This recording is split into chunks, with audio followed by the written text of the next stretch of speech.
যশোরে শুরু হয়ে গিয়েছে শিল্পকুঠির মেলা। আর আমরা যারা যশোরে থাকি তারা যদি না যায় তাহলে কি হয় বলেন তো। আমরা চলে গেছিলাম আজকে মেলাতে, আর মেলাতে যাওয়ার পরে কি কি ঘটলো সবই আজকে আপনাদের সাথে শেয়ার করব। আর আমরা যেহেতু গেছিলাম ফ্রাইডে, আর ফ্রাইডেতে যে পরিমাণ লোক, কারণ ফ্রাইডেতে সবারই ছুটি থাকে, তো সবাই সবার মতো টাইম স্পেন্ড করার জন্য যে জায়গাগুলো থাকে সেই জায়গাটাতেই আসে। তো এই যে আমরাও চলে গেছিলাম আজকে হচ্ছে যে মেলাতে। আর এই মেলাটা হচ্ছে যে বাইপাস রোডে। আর মেলাতে যাওয়ার সময় ফার্স্টে যে ডেকোরেশনটা দেখলাম এন্ট্রি গেট, সেটা অসম্ভব রকমের সুন্দর ছিল। এই যে বিভিন্ন ধরনের লাইটিং ছিল, যেটা এখন হচ্ছে আলো রয়েছে বলে বোঝা যাচ্ছে না, কিন্তু পরবর্তীতে এগুলো খুবই সুন্দর দেখাবে যখন সন্ধ্যা হবে। আর যে কোনো মেলাতে যাইতে গেলে তো টিকিট মাস্ট লাগবে, তো আমি এখান থেকে এই যে টিকিট নিচ্ছি। আর এই টিকিটে নাকি অনেক ধরনের গিফটস থাকে, তো তার জন্য হচ্ছে যে নাম এবং ফোন নাম্বার লিখে নাকি বক্সে দিতে হবে, তো আমি তাই করতেছি। আর এখান থেকে সায়ান আমার হাত থেকে কলম কেড়ে নিচ্ছে, মানে ও লিখবে। তো এই যে আমি লিখে একটা টিকিট হচ্ছে যে কাছে রাখতে হবে আর একটা বক্সে দিয়ে দিতে হবে, তো আমি তাই দিয়ে দেওয়ার পরে চলে গেছিলাম মেলার ভিতরে। আর এটা হচ্ছে ভেতরের গেট, মানে সামনের গেটটা আমরা ক্রস করে এখন ভেতরে চলে আসছে মেলার মধ্যে। আর এই যে মেলার মধ্যে সব কিছু কেমন যেন ফাঁকা লাগতেছে, কারণ আমরা গেছিলাম আসর আজানের একটু পরে, তো যার কারণে এখনও সবাই আসে নাই। কারণ এই মেলা জাতীয় জিনিসগুলোতে কিন্তু বেশিরভাগ মানুষ আসে একটু সন্ধ্যা করে, সন্ধ্যা রাত এভাবেই তারা আসে। তো আমরা যেহেতু আগে আগে চলে গেছিলাম, এজন্য আমরা একটু ঘুরে ঘুরে দেখতেছিলাম। আর এখানে এই যে ঝর্ণার ব্যবস্থা আছে, কিন্তু সেই পানিটা তখনও ছাড়ছিল না, মানে ছাড়বে কিছু টাইমের মধ্যে। তো আমরা সেটাই দেখতেছিলাম যে কখন এখানে ঝর্ণা ছাড়বে। আর আমি এখানে কিছু ভিডিও ক্লিপ নিচ্ছিলাম। তারপরে চলে গেছিলাম কিছু দোকান ঘুরতে, যে দেখি দোকানে কী কী কিনতে পাওয়া যায়। তো এখানে দেখলাম কাঠের অনেক জিনিসপত্র আছে। তারপর দেখি যে এখানে হচ্ছে যে আর্টিফিশিয়ালি যে ফুলগুলা, তারপর বিভিন্ন ধরনের শোপিস সেইগুলো ছিল। আর এখানে ছিল কিছু পুতুল ঝোলানো, তারপরে হচ্ছে যে আর্টিফিশিয়ালের যেই ফুল, তারপরে পাতা যেগুলো আমরা ঘরে খুব সুন্দর করে সাজায় রাখতে পারি সেই জিনিসগুলা। তো এখানে ফুলদানির মধ্যে কিছু ছিল, সেইগুলো হচ্ছে যে তার মধ্যে আমার সবথেকে বেশি ভালো লাগছে এই যে হোয়াইট কালারের ফুল। এর নামটা কি আমি সঠিক জানি না, কিন্তু আমার কাছে খুবই ভালো লাগছে। যেহেতু আমাদের বাসায় জায়গা নেই তাই আমি আর নিলাম না, যদি জায়গা থাকতো আমি অবশ্যই নিতাম। আর এখানে দেখেন সায়ান কি করতেছে। তো তারপরে এই যে এই ভিডিওটা দেখে আমার খুব ভালো লাগলো, যেটা হচ্ছে যে তার বাবা তার মেয়ের পিকচার তুলে দিচ্ছে। আসলে সব বাবারাই এমনই হয়। তো যেহেতু এখানে রাইড ছিল, রাইডের ব্যবস্থা ছিল, আর বাচ্চা কাচ্চা কিছু করুক না করুক রাইডে ওঠার জন্য কিন্তু ঝামেলা করবেই। তো এখানে এই যে সায়ান আর রাফা দুইজনই রাইডে উঠে পড়ছে। আর একটা কথা না বললেই নয়, এই যে এই রাইডে সায়ানের বয়স এখনও 2 বছরও হয় নাই, কিন্তু তারও নাকি টিকিট করা লাগবে। মানে আমি জাস্ট শক, কারণ আমি জানতাম যে জাস্ট রাফারে নিলেই হয়তো বা হয়ে যাবে, আর হচ্ছে যে ওই বাচ্চার লাগবে না, কারণ ও হচ্ছে যে ছোট, খুবই ছোট। কিন্তু না, এটা নাকি ছোটদের জন্য, যার কারণে নাকি ওরও টিকিট লাগবে। তো আমরা সেই টিকিটটা করে তারপরে উঠাইছি। তার আগে গাড়ি ছাড়েও নাই, বলছে আগে আপনারা টিকিট করে আনেন তারপরে আমরা গাড়িতে উঠাবো। তো এই যে রাইড করা হয়ে গেলে এখন আমরা এখান থেকে বের হয়ে যাচ্ছি।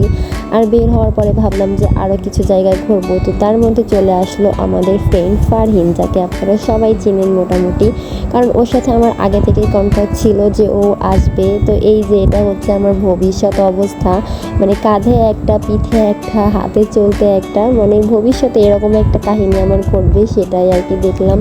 তো তারপরে মূল আকর্ষণ হচ্ছে যেটা হচ্ছে এখানে অনেক ধরনের প্রোগ্রাম হচ্ছে।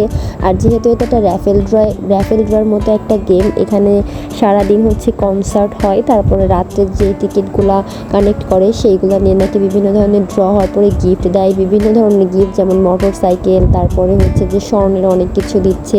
তো তারপরে এইদিকে ছিল হচ্ছে সার্কেস খেলা। আর সার্কেস খেলার মধ্যে এখান থেকে হাতি কলা গাছ খাচ্ছে, তো এখানে হাতির যে মালিক সেটাকে খাওয়াচ্ছে, সেটাই দেখলাম। আর এটাও হচ্ছে মেলার মধ্যে, এখানে হচ্ছে যে সার্কাসের জন্য ব্যবস্থা করা হয়েছে। আর এই সাইডে হচ্ছে কনসার্ট, আর অপোজিট পাশে হচ্ছে যে আপনার বিভিন্ন ধরনের দোকানপাট, অনেক কিছু। আর এটা হচ্ছে শেষ বিকালে আমি এই যে এই সূর্যটা ডুবতে দেখতে এত সুন্দর লাগতেছিল, তার জন্য একটু ভিডিও ক্লিপ নেওয়ার জন্য আসছিলাম। আর ভিডিও ক্লিপ নেওয়ার পরে দেখি এই যে এখানে হচ্ছে ভাইরাল চানাচুর, ইনার লুকটা দেখেন, জাস্ট মানে কিচ্ছু বলার নাই। তার সানগ্লাস প্লাস তার পুরো একটা ভিলেন লুক। তো তারপরে এই যে এখানে সবাই হচ্ছে কনসার্ট দেখতেছিল, কারণ যে কোনো কনসার্ট প্রোগ্রাম এগুলো কিন্তু সন্ধ্যা হইতেই বেশি মজে। তো যখন সন্ধ্যা প্রায় মাগরিবের আজান দিবে তখন এই কনসার্টগুলো হচ্ছিল। আর মানুষ কনসার্ট দেখার থেকে বেশি হচ্ছে যে ভিডিওগুলো দেখতেছিল, কারণ ওখানে স্ক্যানে হচ্ছে যে যখন ঘোরাচ্ছিল তখন আর কি সবাইকে দেখাচ্ছিল, তো কার কখন দেখাবে সেটাই। আর এখানে একটা মজার বিষয় হচ্ছে যে যে এটা কন্ট্রোল করতেছিল সে বেশিরভাগ কিন্তু কাপলদের দেখাচ্ছিল, মানে কোন কাপল কোথায় ঘুরতেছে, মানে বেশিরভাগ কাপল দেখাচ্ছিল। মানে যারা কাপলরা আপনারা ওখানে যাবেন সবাই কিন্তু একটু সাবধান। তো এই যে এটা যেহেতু আমাদের সন্ধ্যা হয়ে গেছিলো, তো সন্ধ্যার পরের ক্লিপ, আর আমি সন্ধ্যার পরে ক্লিপটা নিতে আরও বেশি পছন্দ করি, কারণ যে কোনো মেলাতে কিন্তু লাইটিং ব্যবস্থা অনেক থাকে। তো তাই দেখতেছি, যেমন দেখেন নাগরদোলা, তারপরে এখানে যে টাওয়ারটা ছিল সবগুলো কি দারুণ লাগতেছে লাইটিংয়ের কারণে। কিন্তু যখন আমরা আসছিলাম তখন কেমন ফাঁকা ছিল, আর এখন দেখেন কি পরিমাণ লোক। আর মেলা মানে মেলায় বলে না হারিয়ে যাওয়া ভাইও খুঁজে পাওয়া যায়, তো সেখানে আমরা এক ফ্রেন্ডও গেছিলো, তো তাকেও দেখলাম, সেও আমাদের সাথে কথা বলতেছিল। তো আর একটা বিপজ্জনক কথা সেটা হচ্ছে আমি আজকে পরে গেছিলাম হোয়াইট কালারের জামা, আর আমরা যখন ফুচকা খাইতে যাব তখন ফুচকা যে আমাদেরকে দিছিল সে এত দ্রুত দিতে গেছে যে সেটা হচ্ছে পরে আমার ফুল জামাতে লেগে গেছে। এই যে দেখেন ফুচকারও কী অবস্থা। তারপরে আমি টেনশন করতেছিলাম যে আসলে জামার দাগটা উঠবে কিনা। তো এই যে এখানে ফুচকা খাওয়ার পরে আমরা চলে গেছিলাম ঝালমুড়ির দোকানে ঝালমুড়ি খাইতে। আর এটা হচ্ছে যে বের হওয়ার সাইডে, কারণ আমরা তখন অলরেডি মেলা থেকে বের হয়ে যাব তখনকার ভিডিও। তো তখন হচ্ছে যে আমরা বের হওয়ার সময় ফাহিম বলে চলো একটু ঝালমুড়ি খাই। তো অনেকক্ষণ দাঁড়ায় থেকে আর ভালো লাগতেছিল না বলে আমরা হচ্ছে বাইপাসে যে বসার যে জায়গাটা সেখানে আসলাম বসতে, যে এখানে ঝালমুড়ি খেয়ে তারপরে আমরা এখান থেকে বের হয়ে যাব।